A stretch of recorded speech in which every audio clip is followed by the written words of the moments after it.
إن الحمد لله العلي الكبير المتعال ذي الإحسان الذي من وفضل على عباده المسلمين كل البن والفضل بأن أرسل نبيه وحبيبه إلى جميع الخلق، ونصلي ونسلم على أورع الناس أزهد الناس أكرم الناس وأعدل الناس أحلم الناس وأعف الناس وعلى آله وأصحابه المتأدبين بآدابه.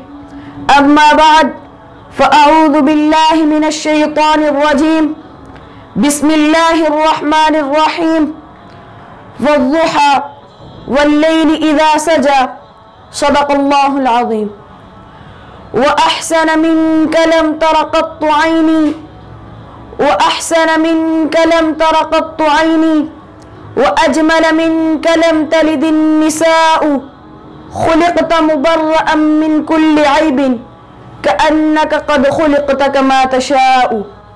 يا أيها المستمعون الكرام، إن من حسن سعادتي بأن أقوم أمام معاليكم لإلقاء الخطبة حول شمائل النبي صلى الله عليه وسلم. نسأل الله جل وعلا أن يوفقنا حب النبي صلى الله عليه وسلم كما أحب الصحابة رضوان الله تعالى عليهم أجمعين. أحبتي في الله، لن أستطيع أن أبين شمائل النبي وحليته المباركة كما يليق بشانه العظيم، وأريد أن أخطب قدر ما أستطيع كي أدخل في مداح النبي صلى الله عليه وسلم. والله يا أحباب، لم تلد النساء أجمل وأحسن من النبي صلى الله عليه وسلم، ولن تستطيع أحد من النساء أن تلد مثله إلى الساعة، لأن الله سبحانه وتعالى ما خلق مثله من قبله ولا من بعده.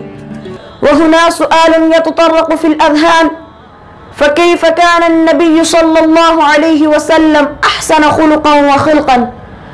تعالوا أن أخبر أن النبي صلى الله عليه وسلم كان فخما مفخما حسن الجسم، يتلألأ وجهه تلألؤ القمر ليلة البدر، وكان أزهر اللون ليس بالأمهق ولا بالآدم، وكان ربعة ليس بالطويل البائن ولا بالقصير، وكان شعره ليس بجعد ولا سبط، كان جعدا رجلا.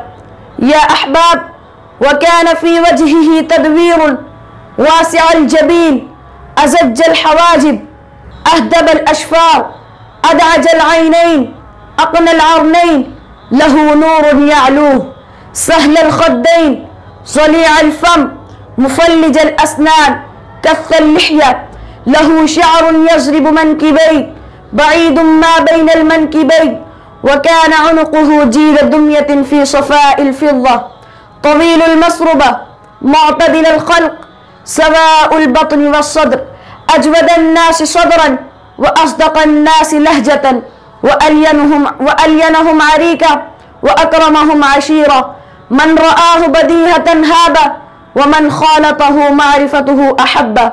ويا عشاق النبي، كان النبي صلى الله عليه وسلم دائم البشر، لين الجانب، ليس بفظ ولا غليظ ولا صخاب ولا فحاش ولا عياب ولا مداح، يتغافل عما لا يشتهي ولا يتكلم إلا فيما رجا ثوابه. إذا مشى تكفأ تكفؤ كأنما ينحض من صبب، إذا التفت معا. هذا نبينا محمد صلى الله عليه وسلم، هذا نبينا محمد صلى الله عليه وسلم. لم تر السماء والأرض مثله من قبله ولا من بعده.